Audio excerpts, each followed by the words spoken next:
Hi, I'm Todd Woodruff. We're here at the Power Show at the Ohio State Fair, and I'm here with Tim Butcher with OSU. Tim, tell us what your position is with Ohio State. I'm the OSHA Program Coordinator for the College of Food, Ag, and Environmental Sciences. All right. Now, I'll tell you what. I was listening to your seminar, and a couple things that really kind of struck my interest. One was about carbon monoxide. Let me back up a minute.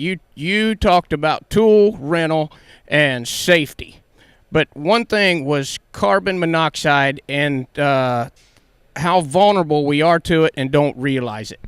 That's right. Well, a lot of times people will use a piece of equipment and they don't realize that they think they've got adequate ventilation, but even in a three-sided barn, if the air is not moving, carbon monoxide levels can build up to pretty dangerous levels. A lot of people will rent a generator, and because of concerns about theft, they'll store them in their basement and thinking if they open up the windows, they've got enough. And the real bad thing about carbon monoxide poisoning is that people can have less than lethal levels of carbon monoxide poisoning, and they feel just run down, and the symptoms kind of mimic those of flu, and people will just feel like, well, I'm just under the weather, I'm a little bit sick, and they go to the hospital because it gets worse, and they find out that they've got carbon monoxide levels in their blood that are getting near lethal levels.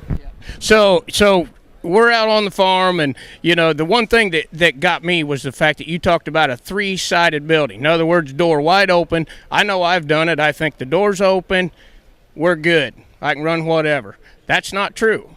No, that's not true. You need to account for air movement.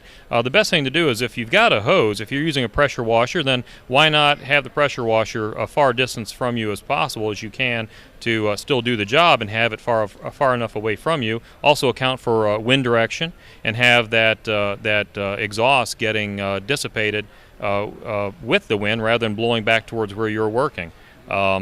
So yeah, you need to account for that. If the air is not moving and you're right there with the equipment, and if it's high enough humidity, and you can actually get pretty high levels of carbon monoxide right around that piece of equipment and or collecting where it is that you're working.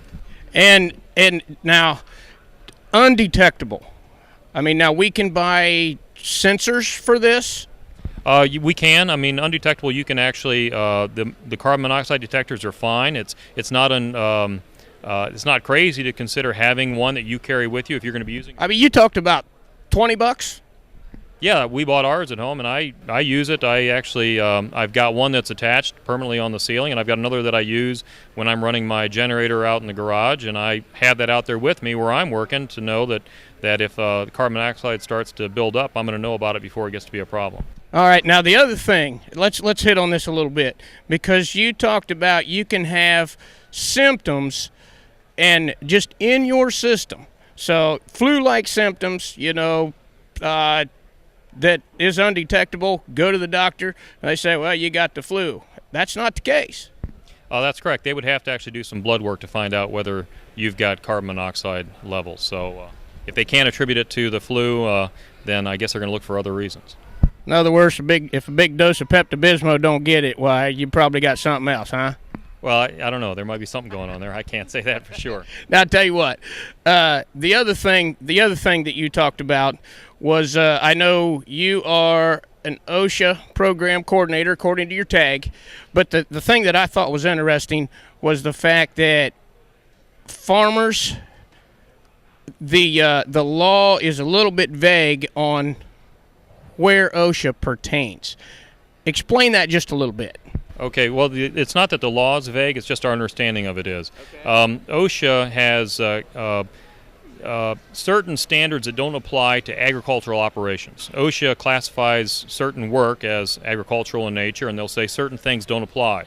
A lot of farmers think that means that nothing applies to them according to OSHA, and that's just not true. There are certain things that do, and then a lot of that changes if you're self-employed. If all you hire is yourself and direct family members, then OSHA doesn't apply. But if you hire anybody that is not in your household, that's an employer. That's an employee, and certain OSHA standards apply. So there are some Congress prohibits OSHA from spending money on farm inspections, but the letter of the law says that they can do safety inspections on farms, but Congress doesn't permit them to spend money on it. So it's a de facto exclusion for farmers. But the other confusion is with the reporting requirements for end-of-year accident reporting. If you have fewer than 10 employees, any employer is exempt from making those reports. But a lot of farmers think that because they're exempt from one part of OSHA that they're exempt from all, and that's not true. Certain standards do still apply to farmers. All right. Well, folks, I was here with Tim Butcher today, and a very, very interesting seminar that he put on. So I'm Todd Woodruff. Join me on the auction block. See ya.